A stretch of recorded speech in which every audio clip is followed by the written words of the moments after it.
Good morning on this rainy Valentine's Day. I've got some friends with me this morning for this video. But I was just sitting here, just kind of meditating and reading and contemplating a little bit of the week that I've had. And I've been trying to put out videos on here whenever I feel inspired, just as a mental projector. I feel like there's not a lot of content on here from people going through their experiment. Or at least not a lot of content that I've resonated with personally.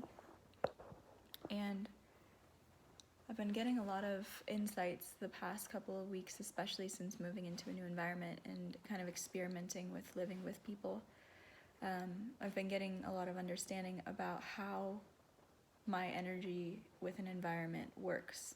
And I want to talk about the power of our decisions and not becoming a victim to our environment. So I'm just gonna kind of tell my recent story from moving into this house here. We can look back in hindsight at the decisions that we make and kind of see if we were aligned with using our authority or not. And I'm about a year into my experiment. I learned about human design probably 5 years ago, but I would say only the last year have I actually been consciously implementing it, not just thinking about the human design terms, but actually bringing them into my life more. So it's still very new. I feel like 1 year is really not that much time. It's just enough time to kind of get your, dip your toes in and start to understand kind of a first layer of it. And my decision to move into this house was one that I feel was not quite aligned with my authority. I would say I've been looking at it as a spectrum of seeing how in the past I've had decisions where I was completely out of alignment with my authority, and then times where I used it a little bit, meaning maybe I sounded if you're a mental projector, you're used to sounding things out, and you're kind of meant to do that with more than one person. And so I've had a couple of my housing situations, which are, one of the big decisions that we make that we want to use our authority for. I've had a couple of decisions recently where I would talk it out with maybe one person, but not multiple. And looking back, I see it was a step up. It was a step better than in the past, but it still wasn't, it didn't feel fully aligned. It didn't feel like I had an invitation and the recognition to move in somewhere and used my authority to make that decision. And so this house that I'm living in right now is more of a short-term rental, and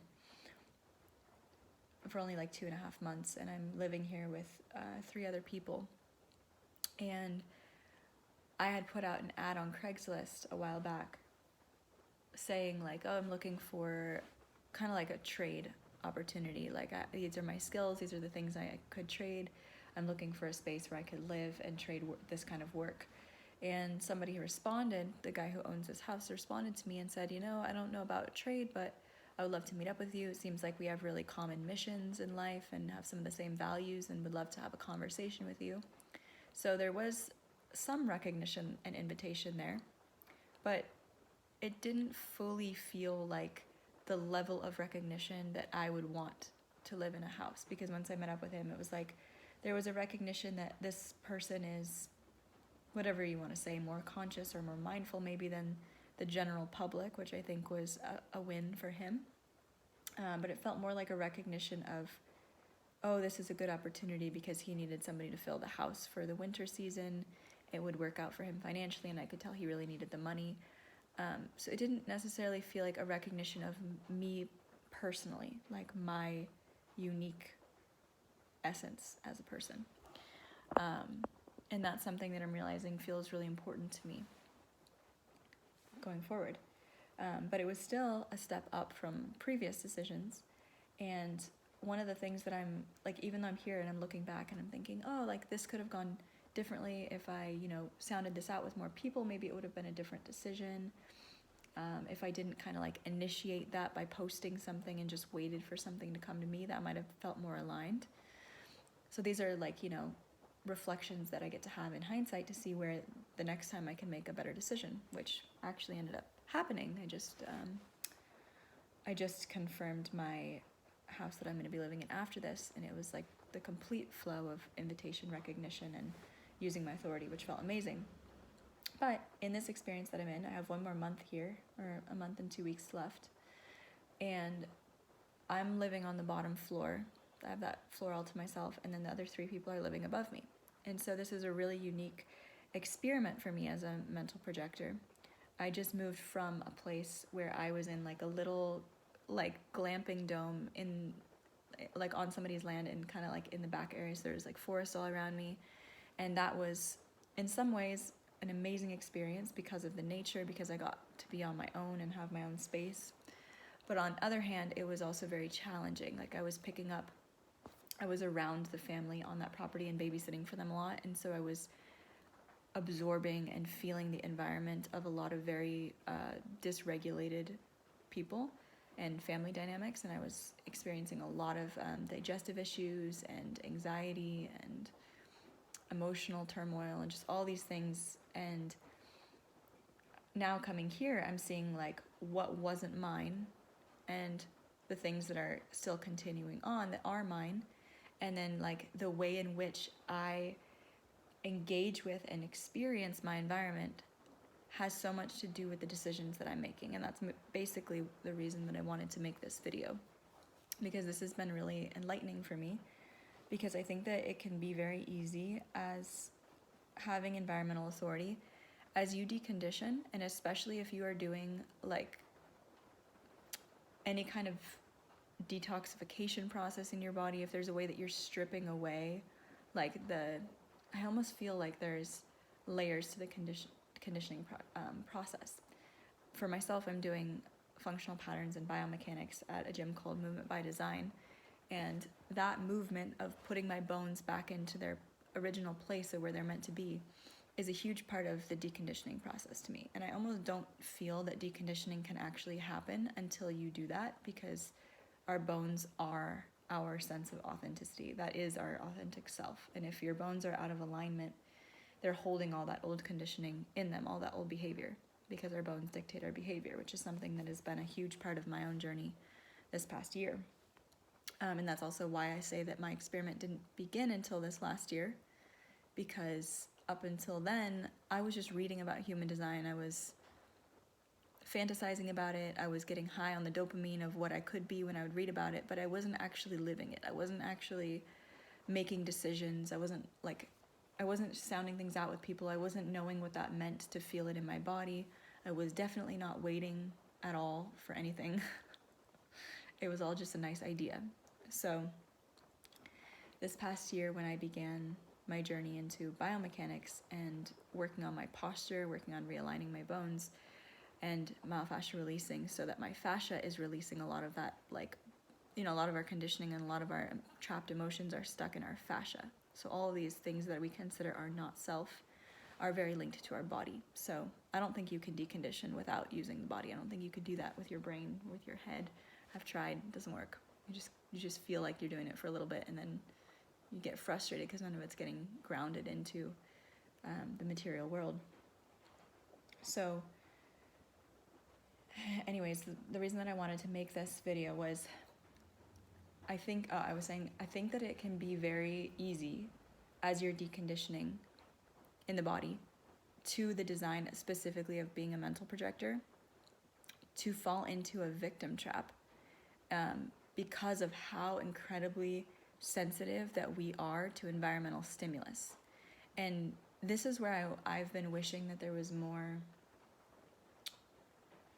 content or like people sharing more of this, but I don't think there's many people who are on like a true deconditioning journey within the body and the bones. And so I want to start speaking about this, because if you are one of those people, it's extremely it can be extremely shocking, I guess is the word I want to say. Like I've always known, a couple cats around here, I've always known that I am sensitive, but when you start to remove all of the layers, it's almost like, it feels to me that there's all these layers of not self that, are also within the body that were protecting me in a way, or keeping me numb, or like a little bit like protected from the outside world. And so I wasn't feeling and sensing my environment as much as I am now. And I would say that it wasn't until probably a couple of weeks ago when I officially like cut out all kinds of stimulants, because I haven't been able to drink like coffee consistently for years, but because I am very sensitive to any kind of stimulant. But I've been running on, like, I lived in a lot of communities where we drank cacao heavily, and it became part of my lifestyle. So I was drinking cacao or hot chocolate or whatever every day for like years, pretty much, with almost no break in that. Like, it was definitely a leaning on an addiction. And I didn't realize how something that could seem so minuscule could have such a drastic effect on the ability for me to sense my environment. But when I cut out that stimulant, that I had, for one, thought like it was giving me energy. Like, I don't know about you guys, but for me, chocolate gives me an extreme amount of, like, it gives the whatever it is, dopamine or serotonin, or dopamine, I'm pretty sure. It gives you that mood boost. It gives you a feeling like you have more energy and more mental clarity than you actually do, which is fine if it's not something you're having all the time or relying on, but I was very like reliant on it. And when I cut that out, all of a sudden it was like this another layer, because there had already been a few that had fallen away, where I was already starting to sense a lot. But suddenly I had the ability to really sense what was mine and what was someone else's. And the subtleties of sensation got turned up to, like, if they were at like a 5, they got turned up to like a 12. Like, it was almost overnight. I started to feel like I would walk in a room and suddenly I could feel all of these different things happening. You know, somebody's sacral energy, if they were a generator, somebody's like extreme over processing in their mind, somebody's like contraction in their throat for what they're not saying. And there was like 2 ways in which I interpreted that. Part of me was like, this is incredible. I feel like I just discovered a superpower. How do I use this? Like, I feel like that there's some kind of use for this. Like, I want to be able to put what I'm feeling into a way of guiding others, because it's obviously happening for a reason. So that was the first internal expression I felt, was like, it felt like magic. Like, I was being able to sense all these things that a lot of people couldn't sense. And that's amazing to me, because I think Ross says at some point in one of his audios that, like, we would never want to choose any other design other than our own. And so anytime I feel uplifted about the design that I chose, it feels really, really good. Like, oh, I have this epic superpower. And I feel like that's how it's meant to feel. But on the flip side of that, we're also human, and we're living in a dualistic world where it can also be very easy for us to fall into not self or just like victimization patterns. And when we're not fully deconditioned, and especially, you know, mental projectors, we have so much openness that's a long deconditioning process. And within that process, you know, a lot of times we're surrounded by things that are probably not the best for us. You know, like, I have to say, I feel like I'm pretty lucky when I look at the people in my sphere, the people around me right now. Like, the quality of community that I have is probably one of the top that you could get in terms of humans. Like, that is something I'm incredibly grateful for. And at the same time, it's not that's my like 100% of the time experience. You know, I go out into the world, I interact with all kinds of people. You know, we all have to go to the grocery store or go to the mall for something, whatever it is.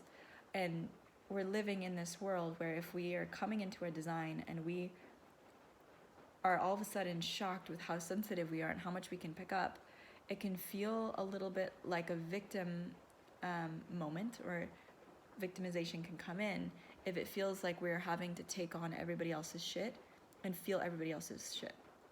So this is what I wanted to speak to, because this is something I feel like I've really come to understand in the last, even just like the last week especially, is that it's very easy to say, oh, I'm influenced by my environment. Okay, yes, that's definitely true, but it goes both ways. You influence your environment. You influence you as, you know, I don't know all the terms yet, let's say your magnetic monopole. as this awareness that's driving through space and time and the ability to say yes and no to things, your experience is also affecting how you experience your environment. So it's not just the environment that's like impacting you, it's you impacting the environment as well.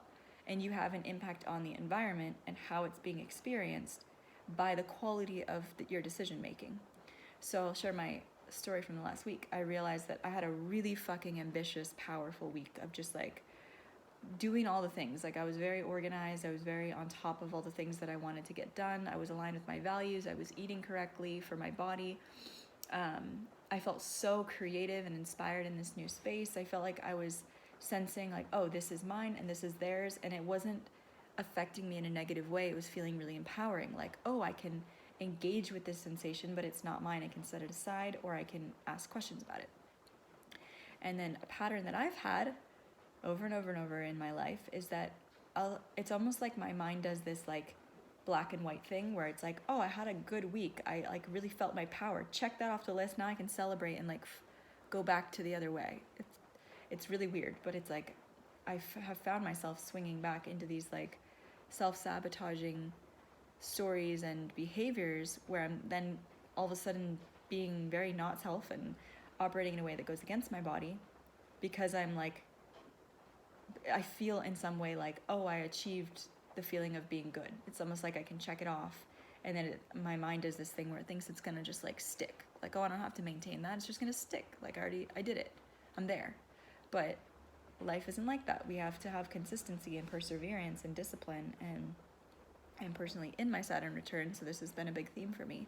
And so I saw myself kind of swing, and all of a sudden I was like I know my body very well, and one of my biggest lessons in this life is my decisions around consumption. I'm personally alternating determination, which is one thing at a time, and I'm doing my best lately to not psychoanalyze that and to actually listen to my body.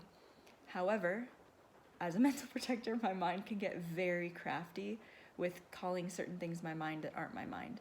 So my body was genuinely asking me for simple, simple, simple, and I kept adding like extra ingredients here and there, or having like just a lot of excess sugar that I knew my body wasn't asking me for. And that's usually the way that I have self-sabotaged in the past. And what I saw happen was over the span of a week of all these tiny little behaviors of things that aren't that big of a deal, which is true on one hand if you're listening to your body and it's a once in a while thing. But I was over and over and over listening to my mind over my body. And all these tiny little behaviors of going against myself ended up in this place where all of a sudden I get pulled into these very deep, like mental health, emotional spirals. Mental health stuff is very common in my lineage, and so it's something that I've dealt with quite a bit. And it's like when I'm doing really well, it almost feels like it doesn't exist. It almost feels like, oh, that was just a thing, that I'm past that and I've conquered that or whatever. And then all these little behaviors are what bring me back. It's not even like one big thing. It's not this big fuck up. It's like all the tiny little choices that suddenly it doesn't happen like all at once. It's like it creeps up on me, and all of a sudden I'm like, whoa, I'm in it. And everything feels like it's crumbling, and I feel like a victim. And then suddenly the same sensations in my environment that before were empowering me to feel like, oh, this is mine, this is theirs, I can interact and engage with this without it affecting me. All of a sudden, all those little decisions that I had made that weren't working for me create an energy where everything feels confusing. I can't tell what's mine and what somebody else's. I'm feeling my mind being extremely pessimistic. I'm a 3/6, so I have a third line mind. So my mind starts to get very pessimistic and very bitter towards everything. It's like very harsh inner critic voice, just pointing out everything wrong with everything, trying to blame everybody around me for like what they're making me feel. And the thing is that I'm finding in this that's actually really empowering to me is that it's never like, it's very easy to say. I was talking to a friend about this the other day, and she helped me see this, where it's like, yes, sometimes something is not your own, but if something keeps coming up for you, there's something in that that is yours. There's something in that that's drawing that experience back to you. And so for me, I'm noticing one of these patterns is this like energy that I get into when I haven't listened to my body, when I haven't fueled my body in the way that it's wanted to, my energy feels murky, confused, like depleted. It feels like it wants to take and get rather than give and nourish somebody else. And that energy, when interacting with an environment, just becomes, like, to me, it ends up becoming very chaotic. It's like if this body is our, I often use the analogy of our body being an instrument.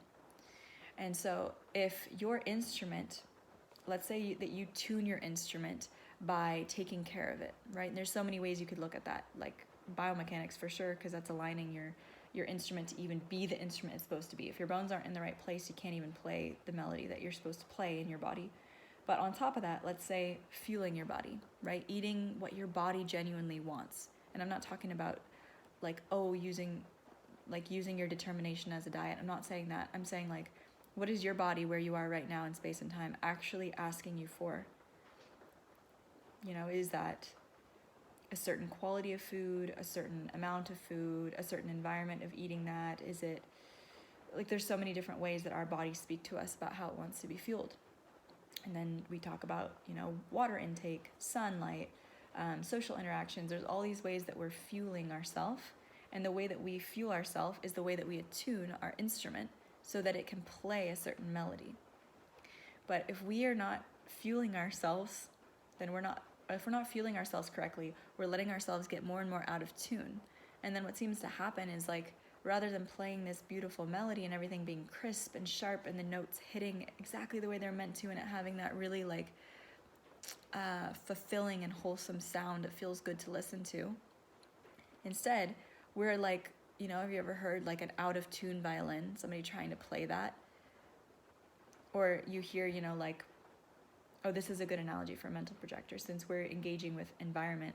Let's use the analogy of if you're a violin player in a symphony, there's all these other players around you, and you're trying to engage with the sound of all of those other players, but your instrument is way out of tune. That's gonna mix with all those other energies, and it's gonna feel very confusing. It's not going to mesh. It's not going to flow for the people listening. And in this way, if you're this instrument, you're the player, but you're also the one listening. And all those people in that symphony, those are the people in your environment. So you are having an impact on your environment. You're having an impact on the way that other people's energy field feels and listens and experiences yours mixed with theirs. So you have a responsibility in that. And what I really noticed this past week that was a hard pill to swallow was like, I was seeing the ripple effect that all of my little decisions that I'd made excuses about, how those rippled out and affected other people, how they affected all of the conversations I was having, how they affected my relationships, how they affected my sleep, how they affected just the overall feeling of anxiety that I was experiencing severe anxiety the last week and trying to blame everything else, trying to find a reason. Then my mind was trying to incessantly analyze and figure myself out, which it's not our job, right? We're here to ask, who are you? And so I was asking over and over, who am I? I'm trying to figure out what is this? What's wrong with me? Why am I feeling all these sensations? Creating stories of maybe I have a brain tumor, maybe I have this, maybe I have that.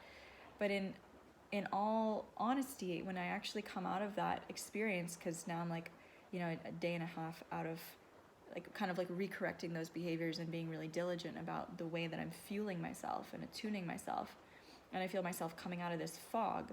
And all of a sudden I can see with more objectivity, I'm like, oh, all of those little yeses and nos are creating a filter in me to be able to interact with everything around me from either a place of empowerment or victimization.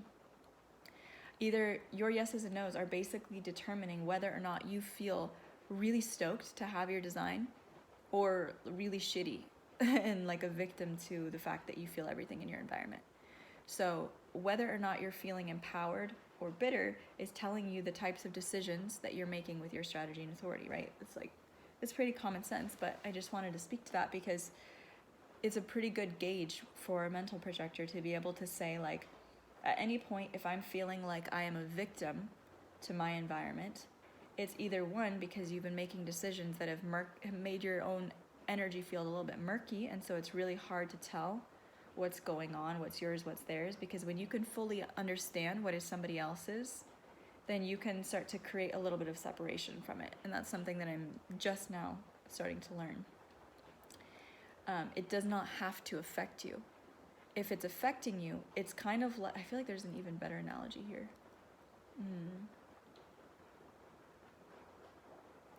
If it is affecting you negatively, it's because there's an energy in you from your decisions that is a match to that.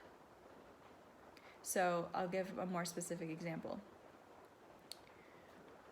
If somebody walks into a room and they're going through extreme migraines, and all of a sudden you're feeling their migraine, and then you carry it on after that, and you're dealing with it for days on end, and you're still feeling that with you, and you're analyzing it, and you're trying to figure it out. There's probably a couple different ways you could look at this. One, if you weren't invited to analyze that person, stop. That's something I realized. I would always try and analyze all these sensations to try and figure out what that person was going through. But it's like, if you haven't had an invitation from that person to analyze that sensation, it's not your job to do that. But the reason that it's affecting you is because there's something in you that is a match to that. There are decisions that you're making in yourself that are creating a negative polarity that's drawing that experience into sticking. So as a mental projector, your experiences, your sensations that are moving through you shouldn't stick and stay unless you are not making the proper decisions for your own body. And I know that can sometimes feel challenging. Like, trust me, I get it. I'm right there with whoever's watching this, because I literally have just been going through this in the last few days of feeling like, it sucks. Like, the things I used to be able to get away with food or whatever, I can't get away with anymore. I mean, call that the deconditioning process, or just call that going onto the roof as a sixth line. And I just learned that we're not quite as, like, things that we used to be able to get away with, they have more of an impact on our body during this phase. So, like, the resiliency is a little different. And these things that I used to be able to get away with or make excuses about, it's like, I can't anymore. I can't just have the little, like, extra couple tablespoons of honey every time I want a hot drink or whatever, and just say, oh, it's no big deal. Oh, it's no big deal. Those are the little things that I can't squeeze through the cracks anymore without paying for it. And paying for it in a way that is so not worth that little bit of dopamine.